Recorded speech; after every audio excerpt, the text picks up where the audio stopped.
Welcome to the Minnesota Liberty Network, and here are your hosts, Bill Liskey and Drew Roach. Welcome back. What's up? How's it going? Good to see you. Yeah, you too. Did you have a good Resurrection Day? I had a great Resurrection Day. Had a good week off too.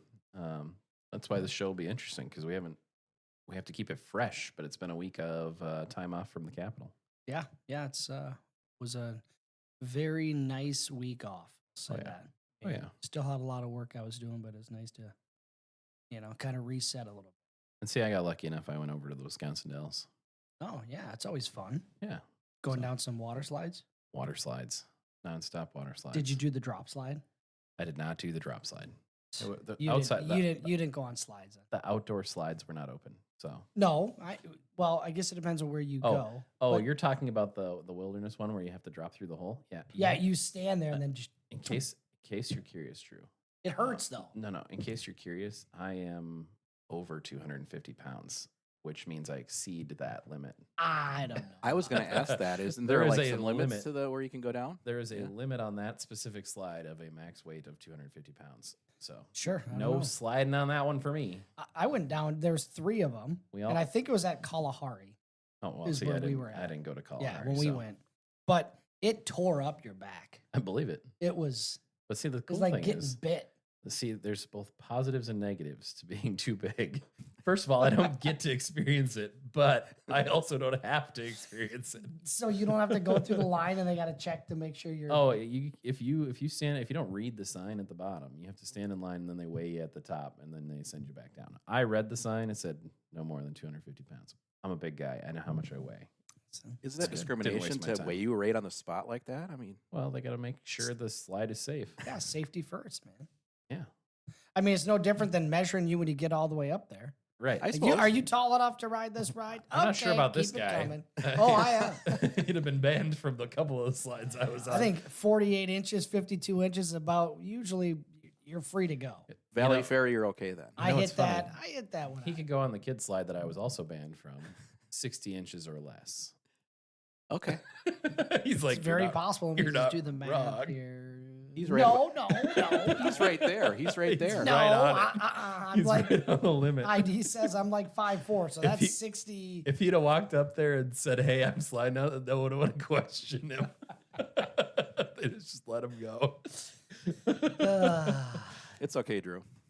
When you're towering over them, they're not going to let you fly. Water parks are fun. We'll be going to Branson this summer and hitting up some water parks. Nice. Very good. So, well, should we recap? Okay, so let's recap what happened just before we went on break.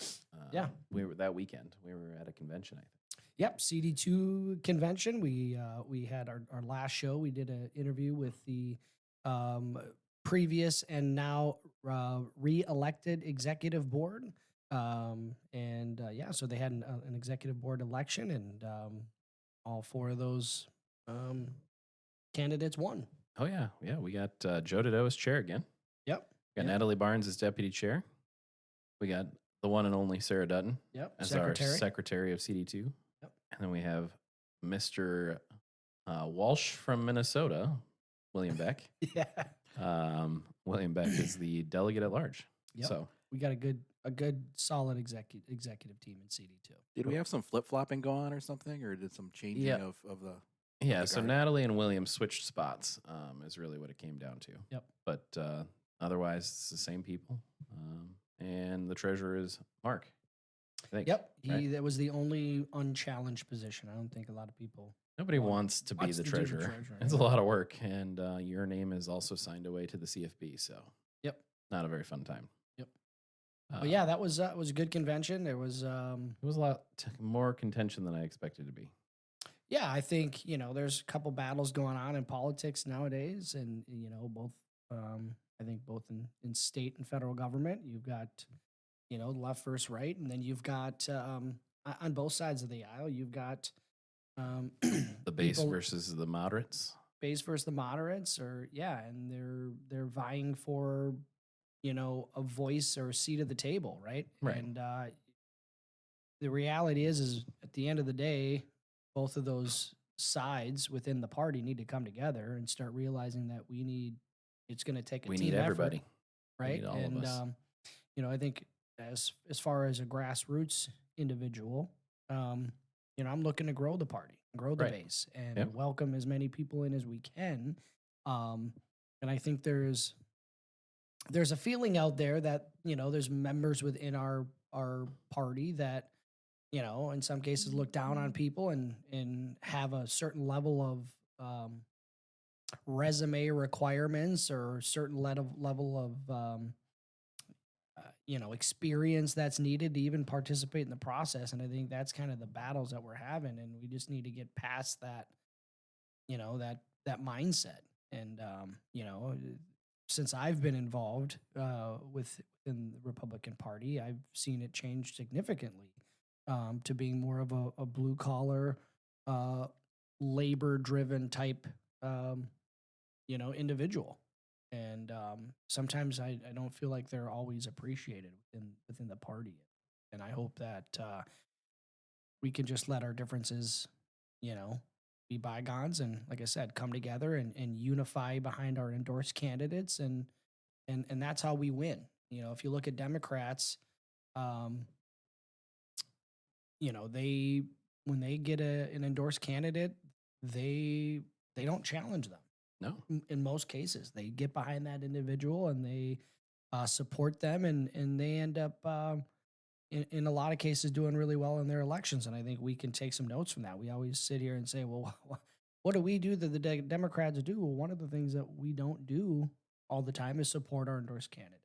Right. And if we learn to be more supportive and became more of a team individual versus a me individual, we would do a lot better in some of these elections. So I hope that we can move forward. Well, and I think the thing that frustrates me the most is, after these individuals won, there were some comments on Facebook saying how, well, unity's never going to happen now. It's like, what do you mean? What do you mean it's never going to happen now? Well, these people that got elected, they're more than willing to work with whoever. Absolutely. And I hate that statement. I'm really sick and tired of the word unity being the only, but it can only come from one side of the groups or not the other. It's like, no. Unity has to come from both. And to attack this message with, well, unity will never happen now, that's a problem. I don't understand why that's the statement. I don't understand why somebody would make those comments. Yeah, and I think, I didn't see those comments, so that's interesting. I'd like to kind of see who those came from. I can probably imagine, but I think there was a lot of contention with some of the amendments that were brought forward. Yeah, I mean, I spoke for one of the amendments. I saw it go down because I think there was some wording issues. I really do. I have to agree with them that Seventh Amendment was worded a little poorly. I think there's better ways to say what they were trying to do. Yeah, I think at the end of the day, the way it was worded, I wouldn't say, you could say it was worded poorly. I think what it did is it left up for interpretation versus It wasn't very specific. Versus what it was really meant for. And the reality is Amendment 7 was simply meant to, from my understanding, to just make sure that the constituents of CD2 and the individuals that have more of a say, right? And that we don't have special interests, whether it be lobbyists, whether it be in some cases staff members. And it's, from my understanding, again, I wasn't the author of that. I have no idea who brought that amendment forward. It'd be, be nice for us to dig into that and find out, maybe have a conversation with them and ask what their reasoning was. But from my understanding, it was just making sure that we didn't have special interests get involved and lead the CD2 in a direction that isn't best for the grassroots. Right. So I think I know who it was, and it'd be great to have them on the show at some point and have them talk about what the importance of what they're talking about, what their perspective is. I think the basics of what they were trying to do was really just keep special interests out of the base of our party. Yeah. Right. So we have people that work for lobbying firms. That's their job. That's fine. I think they stand and serve a good purpose. But should they be on our executive committee? Because now their messaging for our party is going to be a lot different because it's going to be focused on what their job is pushing for. Yeah. As opposed to what the people of Minnesota, the the base voters, what the actual grassroots voters want. Yeah. And so I think that's part of what the purpose of the amendment was. Now, do I think that it was going to be achieved? No, but I also thought some of the arguments against it were pretty silly too. Like, well, I went up to the Capitol twice and I was talking about why these different groups were so important. So I'm a lobbyist now. Well, no. You have to register to be a lobbyist in the state of Minnesota. Correct. We all have books. You and I have books of who those people are. Yeah. We know who they are. They're not bad people. They're good people. In fact, I like working with most of them. Most of them are good people. Yeah. It's just that here we are having them. They would have a different interest in why they're there. And that's understandable. Yeah. I can completely understand why they would be doing that. Yeah. And again, from my understanding, it didn't say that those people shouldn't have a place and a seat at the table. No, as it just far says as they couldn't being be on the involved. executive committee. It was just more of the role in which they can play within the CD. That's correct. Right? They won't be at the top of the table. Correct. They weren't going to be some of the decision makers, with voting rights. That's correct. So, and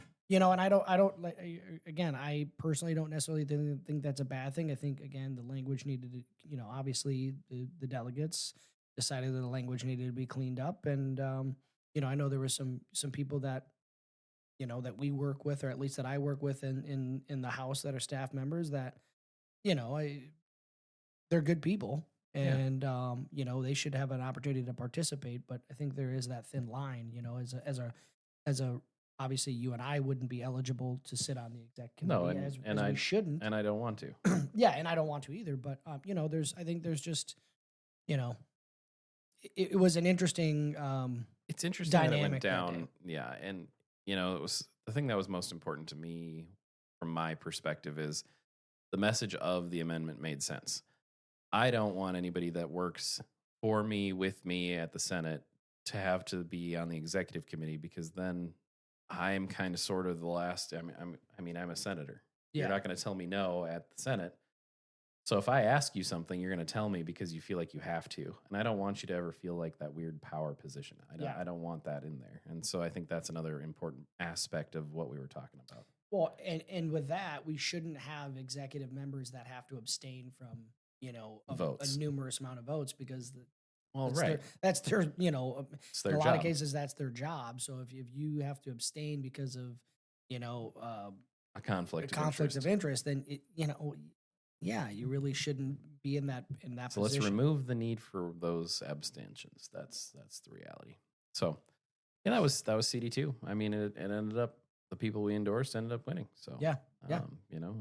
it is what it is. It was very close. I'm hoping that the room can come together instead of stay so strongly divided, because it was, within 10 to 15 votes for a lot of them. There's a few that were 30, 40 votes, but it's still with all within less than, a 10% swing. So Yeah. And, what happened Saturday, I hope, I hope it brings unity. And it's unfortunate that some of those comments that you read, I'd like to, find those and see those. But, we as a party really need to stop, attacking one another, going after each other. I mean, it's not helping the cause of us winning in 2026. I mean, that's going to be a huge election for the state and the people of Minnesota. I mean, it's probably one of the biggest elections that we've ever had as far as where we're at and where we're trying to go. The trifecta and the Democrats have been able to steer this state into just damn near a cliff here. And if we don't, redirect here in 2026, I mean, it's great. It's not a good situation. So we need to be able to come together and steer the ship in the right direction. And Well, see, it was funny because I commented back to the individual. I said, this is not helping. Man, demanding unity because you disagree with someone else does not work. You have to work together whether you like it or not. Yeah. Demanding unity does not cause unity. Yeah. Learning how to listen to other people with differing opinions does.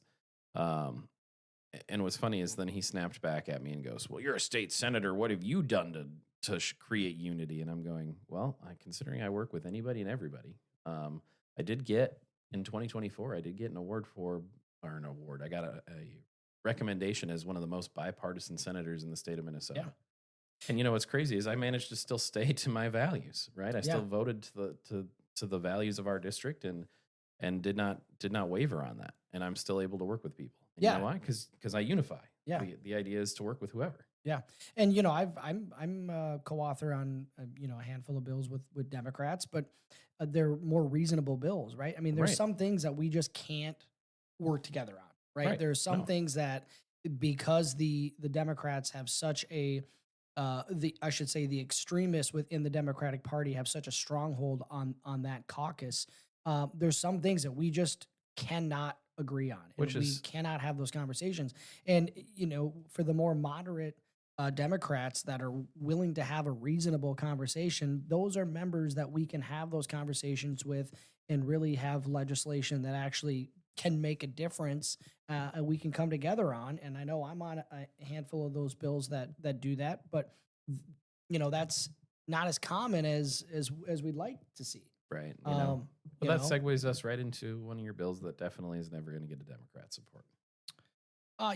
House File 3130. It's the Minnesota Stand Your Ground Act. You know, it's a very strong gun rights bill that again protects your gun rights and allows you to defend yourself, your family, your property, and your home. And I'm a co-author in the Senate. So Senator Wiesenberg's carrying the Senate file. I can't remember the number off the top of my head, but yeah, we're working hard to try and protect your gun rights. Yep. I mean, and it's one of those things, we're, you know, in this legislative session and next year, are we going to get that thing passed? No, we're not. That's just the reality of it. But the conversation needs to be had. We need to get that messaging out and make sure that, you know, the constituents of 58 Senate District and 58B know that they got two people that represent them that will, you know, stand firm on the Second Amendment rights and your right to be able to protect yourself, your family, and your home, your property. So you know, it's again, that's why 26 is so important, because we just need to get flip a couple seats on the other side and get things like this passed and you know, make sure that we have that inalienable right that our Constitution says we do. Yeah, you know, that's something that's super important. You know, making sure we keep fighting. Yep. Let's talk about that week before we went on break. Committee sludge, as I like to call it. It's the battle of the committees. Things that are happening. I can talk a little bit about Health and Human Services. That Thursday before we closed up shop for the week was a pretty long one for me. I had both Health and Human Services and Labor, and both of them were the Senate versions of omnibus bills coming to the floor here soon. The Labor bill has some weird stuff in it. It's not super terrible, not compared to the last 2 years, but it's not necessarily good stuff either. It's going to be massive fee increases, so taxes. What's weird is that the industry was actually asking for those fee increases because they believe that it'll actually speed up their inspection speeds. Because right now there's a lot of waiting some more. I believe Senator Wiesenberg said he was over 15 weeks waiting to hear from a plumbing inspection. That's a pretty long amount of time. Yeah. And then, so that's what they think those fees will actually help. Hopefully, we can hope, I guess. I know I don't want to pay more fees because that definitely doesn't reduce the cost of building a house or reduce the cost of pretty much anything. You know, here we are talking about how expensive stuff is and how we need to help with the costs of housing, and we're raising the cost of housing. So that doesn't make any sense. And then for Health and Human Services, similar message from our committee is we need to reduce the cost of healthcare. I think every single citizen in the state of Minnesota would like to reduce the cost of healthcare. Yeah, well, I mean, when you talk about housing, you know, one of the reasons why you have a housing issue and the cost is so, you know, expensive is because we have a high demand for it and not enough supply, and that goes hand in hand with illegal immigration, right? Well, that's you help fix, accurate you know, situation. You know, you fix illegal immigration, and that helps the market a little bit as well. You know? We have investors from not in our country buying up properties in the state of Minnesota and then renting them back to us. Yeah, BlackRock. Weird. Interesting how that works. Yeah. But so if we're going to talk about, you know, things that are affordable, you know, health insurance is not affordable, and the reason why is because in the Health and Human Services bill we're going to raise the cost of insurance providers, the insurance companies, HMOs, MCOs, whatever you want to call them, we're taxing them like 34% increase. Well, that means your premium, your bottom line cost, your premiums are going to go up 34%, like, or more, because, that's the thing that I always found interesting is like every time you raise or create a mandate on these health insurances, well, this is going to make it better for people. Sure. Yep. But it's not, because the premiums are going to go up. The premiums always go up more than double what the actual cost of the premium is, because of course they have to cover their bottom line. Yeah. But people understand is anytime that, well, I should say people understand it, but the left doesn't seem to understand it. Anytime there's a mandate and a requirement on business or the market, that money, that increase in cost just gets passed on to the consumer, period. Right. The business doesn't take on that extra cost. They just pass it down, which means your prices go up. In some cases, the quality of service goes down and the price of the service or product goes up. I mean, it's pretty simple. From my perspective, when I'm in committee and I see some of the things that happens in tax, you get the left that is constantly, their only way to fix anything is just increasing revenue, increasing spending, spending. Spend There's more. the conversation of Tax more, spend more. the conversation of reallocating current funds is like a non-negotiable with, right? It's like, in education, we spend just under $26 billion a year in education. We don't have a lack of revenue problem. We have a spending problem. Right. We don't allow school districts to have flexibility in their funding. Right. They get a certain amount of funding, and that has to be used for specific line items. They can't move that money from one line item to another line item. It has to be spent on that specific item. They don't have funding flexibility. And, we talk about local government and giving local rights. We need that with education. We need to have that, the local school districts, the ability to trust them, empower them. They are elected members, and they need to be able to see fit with their budget, how they, what works best for their district and their students and educators in that district. A one size fits all model does not work, and it doesn't benefit. How they educate kids in Minneapolis is going to be different how they educate kids in Farmington, right? And in Lonsdale. Oh, absolutely. And it's, well, and it's no different than healthcare, right? Like, you should have the right to choose which health insurance, which coverages you have. And if we keep mandating that every plan cover every single thing, of course it's going to get expensive, because now we have no choice. We don't get to choose. You have to have coverage for every thing that might not ever affect your life, but you now have no choice but to pay for it. Yeah. The cost sharing becomes insane. It's the whole reason why the system is broken the way it is because we continue to think that every single individual matches every other single individual. That just doesn't work. Your one size fits all, especially in healthcare, does not work. Drew and I'm looking at Drew, we're not the same person. My health needs are not the same as Drew's health needs. But yet we're going to continue to tell health insurance providers to treat us exactly the same. And it doesn't make any sense. Yeah. So that's where I think things are being broken. I think things are going the wrong way in that way. And the battle in the committees were, we tried real hard. And that's the other thing. Hey, Drew, I got to inform you. Make sure you protect that optometry language in the omnibus bill.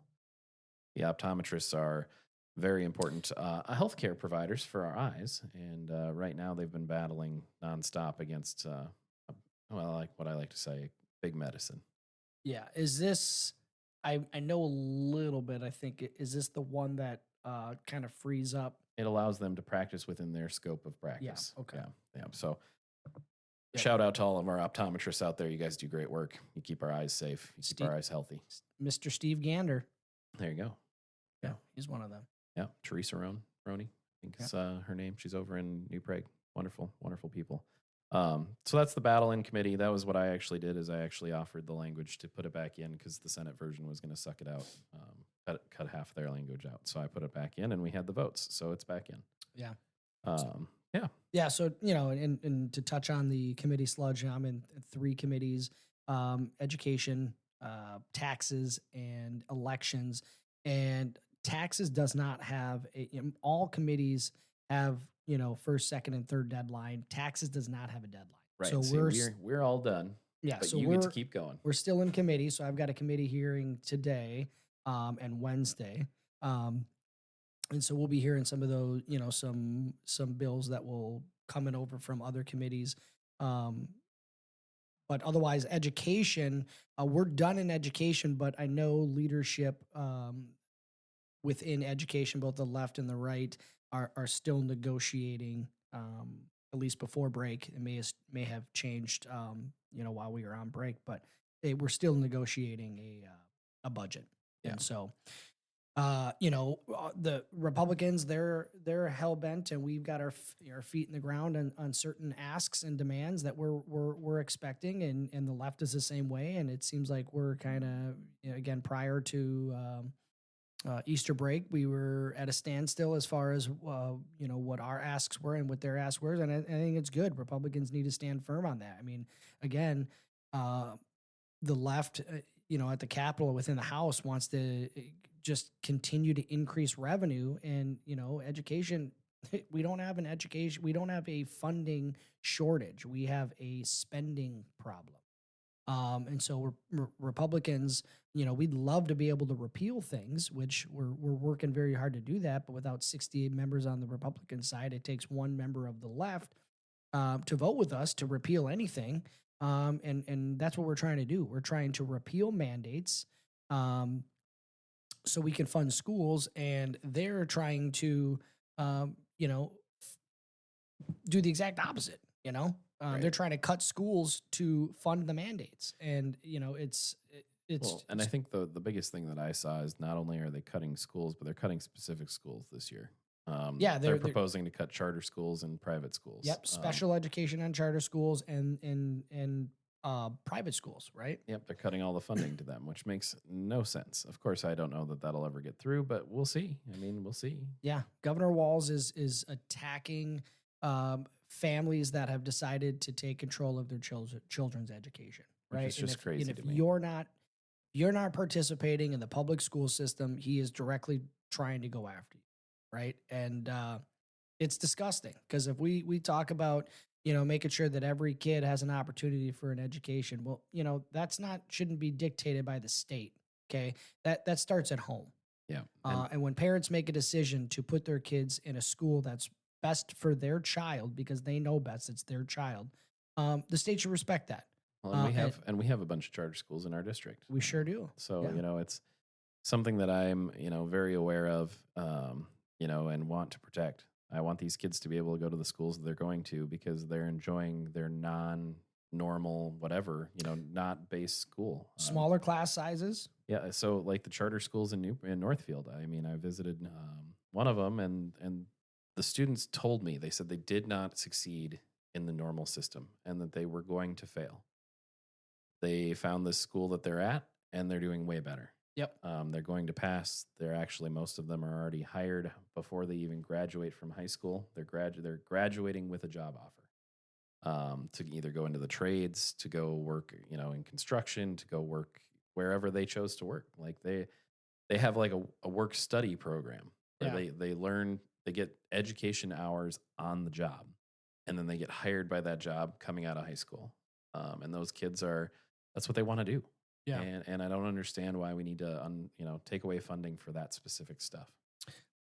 Yeah. It's a way to punish parents, right? It's just, the thing that it doesn't even punish parents. It punishes the kids. Well, fair enough. Yeah, that's true. It's going after kids. But again, they're trying to force those families that have made the decision for their kids. They're trying to force them back in the public school system. Yeah. And that's the reality of it. And it's a sad thing. I mean, we shouldn't be using children as pawns. We saw that happen during COVID, when they did that with a lot of the lockdowns and the restrictions and the mask mandates. And now it's happening again with funding for schools. And it's just goes to show you the type of tyrant that Timmy Walz is. Yeah, it's absolutely terrible. Anything else in your committees that you're worried about that you wanted to chat about? No, it'll be interesting, to see how that shakes out, and what we'll see coming through with the taxes committee. But I just hope that, again, Republicans stay strong. I think so far we've been, You guys have been doing pretty good. Doing a good job, and I hope we continue to do that. So we just need to, listen, nobody wants to shut down the state. No. But at the end of the day, we can't continue to acquiesce and bend to the left. They have literally leveraged themselves. They took the state from an $18 billion surplus into to a $6 billion deficit. So their ideas and their agenda clearly is not working. It clearly doesn't have the best interest for residents of the state of Minnesota. And we know that, and we just need to, stick strong to that and continue to just, hold the line. If there is a shutdown, I'm going to blame the Democrats. It's not on the House Republicans. Yeah. As much as they're going to claim it is, as much as they're going to tell everybody it is. It's 100% on them. It's on them because they refuse to listen to you. Yeah, we were, for 2 legislative sessions, Republicans weren't even allowed to have a seat at the table. Right? They weren't even allowed to have a conversation. And now that we're able to have a conversation and our voice is at least being able to be heard, we need to stick firm on our ideology and what we know is best for the state of Minnesota. And that's cutting mandates, that's, cutting regulations, that's cutting spending, and getting us back to fiscal responsibility. And, it's sad that the left is doubling down on their ideology and what they've been trying to do with the state over the last, couple legislative sessions. So we just need to hold strong. Absolutely. And, so that brings us to our next section, which is the floor wars. My day ahead of me tomorrow is going to be a long day. We don't start till 2, but I think we have 9 bills on the floor, something like that. And of which are at least 1 or 2 omnibus bills. A couple of them that are going to be very frustrating. I know that we were talking about the veterans bill here over the break, and our veterans bill, I guess some language got stuck in there where now veterans aren't going to be able to seek advice from outside counsel if they're having issues with their benefits. It's a terrible, terrible idea. Not sure where it came from. It's definitely going to hurt a lot of veterans that need help. And it's tough because this will be another time where I'm voting against a veterans bill because the language is bad, not because I don't want to help veterans. Yeah. And it's frustrating because I want to help veterans. I want our veterans taken care of. They've been taking care of us. We need to take care of them. It's frustrating when we're not in charge of how that language is written, and so now we have to vote against it because the language is bad, not because we don't care about veterans. Yeah, that's unfortunate. I mean, everybody, we totally support the military and what they do for us. Not only the serving members, but their families as well, right? I mean, exactly. They serve hand in hand with them, so we want to be able to support them and give them all the resources that they need. But it's like you said, it's unfortunate when it's you don't have a say in it, right? How that's shaped out. So well, and I was excited because I thought I'd found some money for my bill, and it turns out that I'm not going to get what I want because, of course, they sucked it up to fix up their holes. So yeah.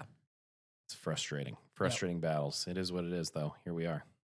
And that's the burial bill. Yeah, I was hoping to have the money for it, and nope, I got eaten alive by other things. Yeah, so that's unfortunate because that's a really good bill, and I know me authoring that on the House side got a lot of support. People definitely support that, but when you're looking at a budget deficit and you're looking at a crisis of creating those funds, it's hard to get something like that through, which shouldn't be. I mean, if there's one thing that we should be willing to spend our money on, it's our veterans, right? It's our veterans and their families. So it's frustrating. It's definitely frustrating. So that's my long day tomorrow. If anybody's bored and need something to help them fall asleep tomorrow, I would imagine that the Senate floor will be a great way to fall asleep. Yeah, we've got floor session today here.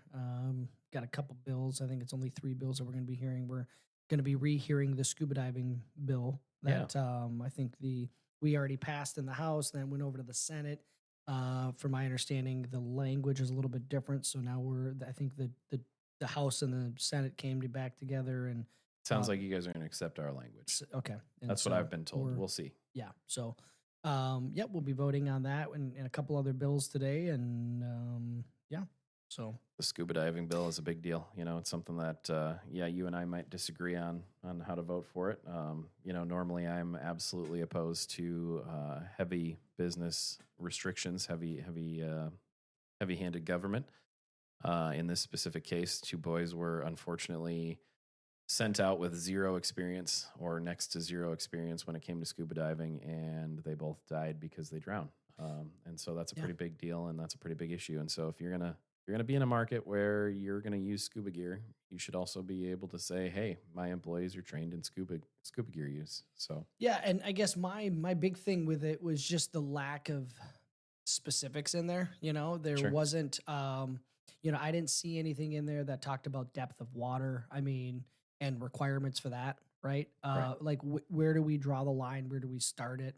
Obviously, I think both you and I are pretty consistent on the fact that we're definitely for deregulating instead of putting regulations on industry. I mean, the way I look at it, you're right. It's totally sad. It's a tragedy to lose 2 young men within a few short years because of lack of training. With that said, Minnesota is the land of 10,000 lakes. We've been doing weed mitigation in lakes for decades, right? Yep.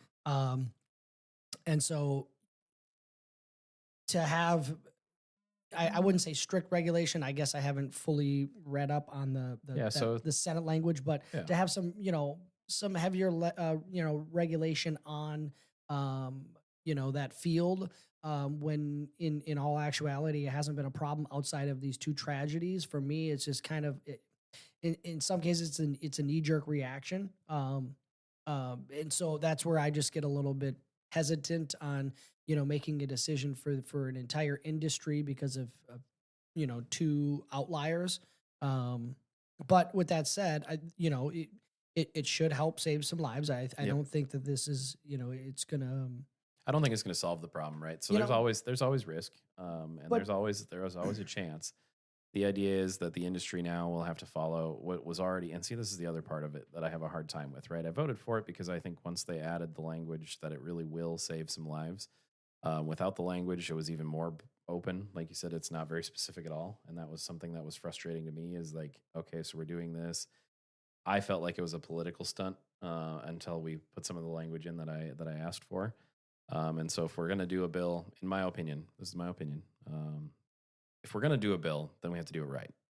Whether I agree with the bill or not isn't always entirely the discussion. It's if we're going to change regulations on an industry, which is what the purpose of the bill is, then let's be particular about it. Let's talk about the purpose. Is the language that came from the House actually going to save lives? In my opinion, it wasn't the end-all solution. There was not going to be a significant change to the industry. With the Senate's version, we have some minimal amounts of equipment that are going to be required. Again, I talked to lots of people in the industry. The things that we put in there as requirements, we have some that are as requested, so now it's not going to be as demanding. They're the basic pieces of equipment. And the nice thing is that it is a permitted situation, right? So that's the other part of the language, is that it's going to be permitting. So we're requiring first aid and CPR training. You're working in the water. You're working helping other people. You're working in the area where it's already dangerous. Honestly, getting a CPR certification is pretty easy.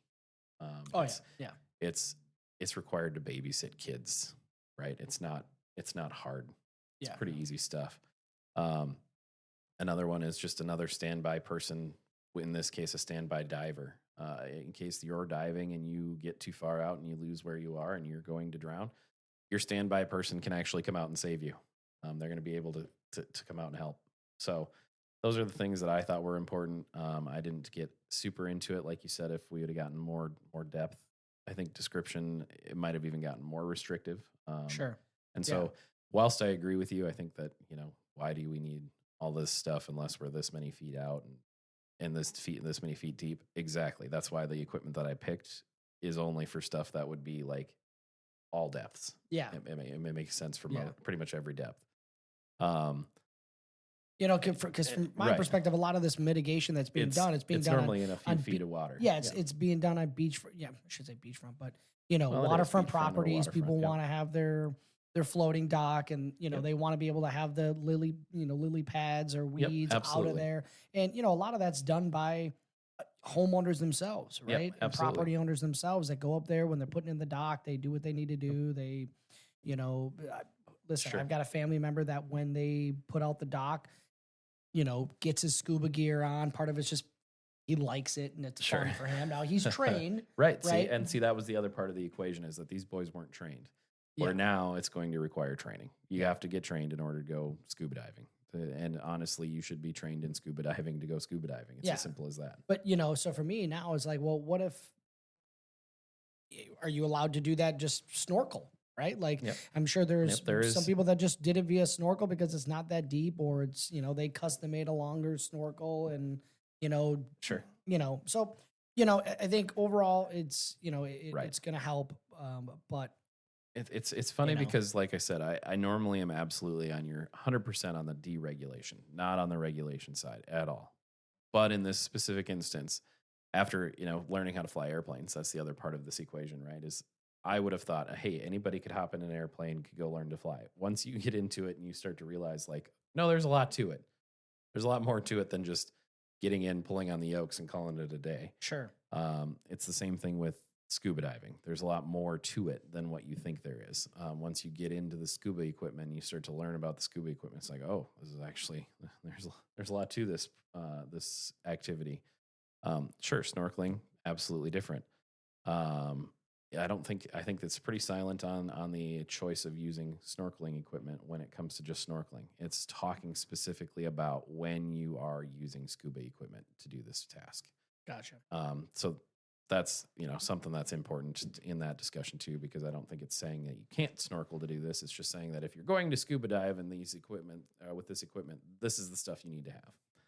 So that's where I took it from. But it's an interesting battle. I'm hoping that Representative Baker is just going to decide to concur with the language, and you guys are going to vote, and it's going to be on.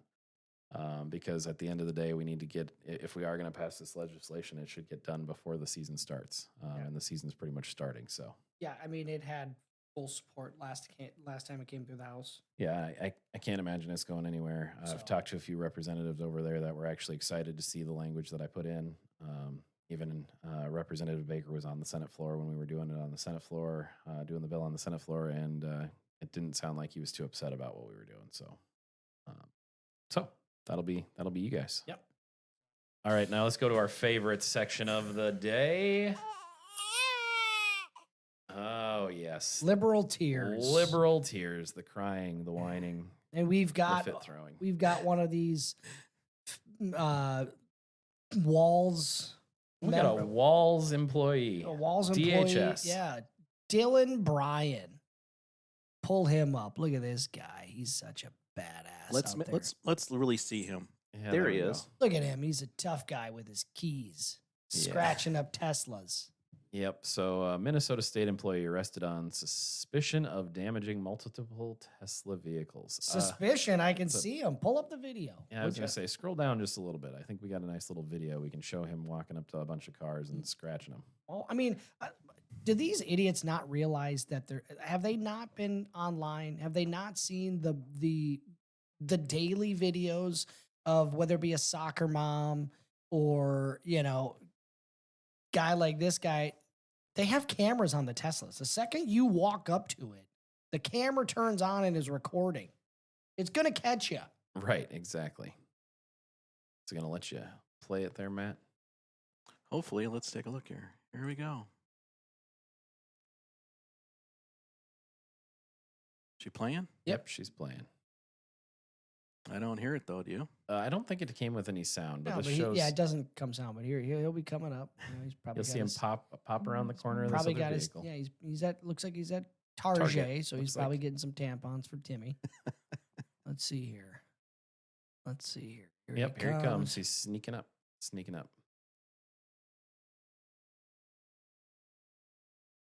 There he literally pulls up in his car. He's parking in his car, and he sees this Tesla, and he's He's just like, He's fuming. So his vehicle's right next to this one. He's yeah, fuming. it's 2 Look at cars over. He's so mad. He's coming up. Oh, look at him go. Oh yeah. Looks like he's writing F something. He's probably writing fascist. Probably writing Nazi. Fascist. It's their favorite Nazi. thing to write these days. Just Oh, boop. oh, it was before he went to got the Yeah, tampons. before he went to get the tampons. Ah. So Lovely. it's interesting. That's not the video that I remember seeing. No, because there was a compilation video. Yeah, too. he literally, it wasn't just one. It was like Okay. 5 I can look for it. different cars that he went and scratched. I mean, this guy's, one time he had his dog with him. And so Bringing it's- your dog in with a crime. It's interesting, yeah. He's walking down the street and he just walks up to these Teslas. You know, the thing that's most confusing is, so not only is Dylan in DHS, which DHS is currently under fire for a whole bunch of fraud. Yeah. Whole bunches of different fraud all over the place. We got Feeding Our Future, we got the child care, got all these other things all being investigated. This guy, by the way, fiscal analyst for DHS. So Yep. you would think he'd be in charge of finding that fraud. Yeah, and he's probably making some good change. Yeah, he's making money. But what's funny to me is that these Teslas are generally owned, especially in Minnesota, generally owned by people that probably voted for these people. Correct. That's the best part. They're likely owned by Democrat voters, and yet here we are, scratching Tesla cars because we're mad because Elon Musk is doing something we don't like. I just, none of this makes sense. I don't understand, and yet here we are. Just keep destroying other Here we people's go. cars. That's yep. the That's the video that we saw. Yep. Just make that bigger if you can. And then switch Look at us this over. guy. Gosh, he looks like he was crying a little bit. I think he fit in just fine as You our wonder son. if he called his mommy. It could be. Right here. Yeah, here we go. Mommy, I made a mistake. This will probably have some sound. He looks like he was crying. I agree with that. Let's get this plan here. Oh, I like. There's his dog they were talking about. Look at him. The Hey, cam- dude. It's right there. The camera's right there. Dylan, what are you doing? He's going to do it twice to the same car. An apparent protest. There's people right behind him. Oh yeah. Unreal.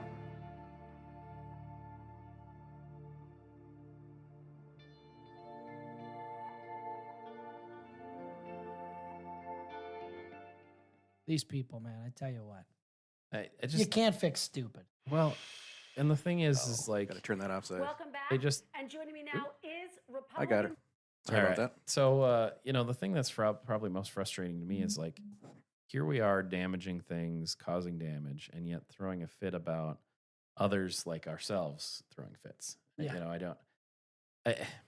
don't understand it. I think it's constant division is all we're trying to sow. It's Yeah. just this constant division game. I work with colleagues across the aisle, like you were saying earlier, is I work with whoever is willing to work on good ideas. I Yeah. don't care which party you fall into if it's a good idea. Yeah, absolutely. Doesn't matter. Yeah. And so I hate the politics of politics. I think the whole purpose of my job is to go up and represent the individuals that voted for me. Yep. And yet there's another game that you and I have to play every day that I don't want to play. I get Yeah. sick and tired of playing it. It's like, well, you're going to get me. You're looking for that gotcha moment. Well, no, I really don't care about the gotcha moment. I Yeah. want to get good ideas. Yeah. In our case, we believe that good ideas would be deregulation, Yeah. get rid of government, delete government. Yeah. I want good ideas that are going to help people. There definitely are people that go up there and they want to participate in the theatrics of politics and make a spectacle of things. And the reality is that's not why I'm there. No. I when there's there's going to be some sound bites here and there, I'm sure, within committees when you're asking some questions, but at the end of the day, yeah, it's by no means am I there to make comments on the floor or in committee so that I can clip it up and put it on my social media and And see, that's just you it. know, Like prove a narrative. Like I'm not a social media guy. It's I just can't stand it. it's not what I'm there for, and there's a lot of people that are there for that, and it works. It gets you votes, it gets you followers, I suppose, but at the end of the day, is that really moving policy? Is that really making a change? No, it's not at all. So No, and it's just creating more of this, more liberal tears, more problems. It's not helping anybody. Yeah. Careful now. I got a complaint about how loud those cries are. I'm just teasing. I'm just teasing. You think they're just colicky? Is that why they cry so much? It could be. They never grew out of colic. Colic, you're Jeez. supposed to grow out of that. Yeah, I guess. Maybe they're teething. If they're colicky, hey, maybe a little bit of omeprazole might help them. Well, we got legal adults, weed they can now. take Wouldn't omeprazole. that fix the colic too? Just smoke a little weed and calm down. Well, they did legalize it. Jeepers. Yep. But just remember, there's some reparations. There's in there. gummies out there. There's CBD oils out there. There's all kinds of stuff to help with that. Jeez, just take a There's chill pill or take a chill gummy and relax. right. Yeah. Goodness gracious, the Wild are on TV. Go watch a hockey game. or something. Don't do that. You might have to take 2 or 3 of those. That's That was true. a long night last night. Yeah, what do you do? It's Well, on when the you're, road. when Road you- game. I have to give the Wild a credit though, man. They kept trying. There was the refs did not feel good last night. I don't like complaining about refs. They do really good. They work hard. Their job sucks. But when you get a guy who's smashing the other guy in the face with a stick, you should probably call a cross check. That was You should probably call a cross check. But you know what? We went for one in the weekend. The Timberwolves won. Yeah, the Timberwolves smoked Yeah. the Lakers. Good old crying LeBron James. You I know, always love to see him. the last time lose. I He's actually- such a baby. The last time I actually cared much about basketball, I'm not a basketball guy. I grew up watching the Wolves destroy my dreams, so I just quit paying attention to them. But the last time I watched them was Lakers Wolves, and the Lakers stomped on the Wolves because, of course, that was the era of Shaq and Kobe, and we did not stand much chance. Kevin Garnett was the only reason we were even in that. Well, situation. that was back in the day. And we had, I believe we had Terrell Brandon and Latrell Sprewell. Yeah, No, it was Sam Cassell Cassell. was the era. Because yeah. we had like the original 3 with KG was all of like 20 years old. Yeah, that's He was when a they kid. first started coming out with every team had to go get 3 elite players. We had Sam Cassell, Latrell Sprewell, And Kevin Garnett. who ended up leaving the Timberwolves because he had to feed his children. Yeah. Remember that? Yeah. Yeah. They offered him like Such this a weird this situation. They offered him like a really good, I mean obviously A decent contract. decent good contract. He's like, that's not enough to feed my kids. The hell are your kids eating? Well, when you have 20 Good. when you have 20 gosh. kids, it's a lot of mouths to feed. I don't know that Latrell Sprewell had 20 kids to feed, but some of our professional sports athletes have had that in the past. Yeah. So, it's amazing. I think we've gone full circle. We have gone full circle. We're Talking hitting sports. the end and we are at the sports. So we appreciate all of you for coming. Don't forget that MinnesotaLibertyNetwork at gmail.com is a place to email those questions. I know I promised that we'd talk about the budget to an individual online, but we did not get a chance for that. We will do that as we get going. Budgets are going to be coming together here this next 2 weeks, and I think it'll be a better time to talk about it in 2 weeks. Yeah, we'll have a much more understanding of how that's going to be shaped out. Again, those conversations are still being had within committees, reaching those committee agreements, and that will then be brought forward in a one huge package. So I promise the individual we will talk about the state budget. It will come, just Absolutely. not today. Perfect. And keep in mind, we're on Rumble, YouTube, and now we're doing some audio podcasting as well. So There you go. Yeah, all because Matty V over there is a pro at Yes, he producing. is. I wouldn't say our that, show. but I got it done. So we're on iHeart and Apple and wherever else you would like to listen if you can't watch. There we go. Perfect. Thank you, Matty V. We appreciate you. All right, until next time. Yep. Take it easy. Take it easy. Bye.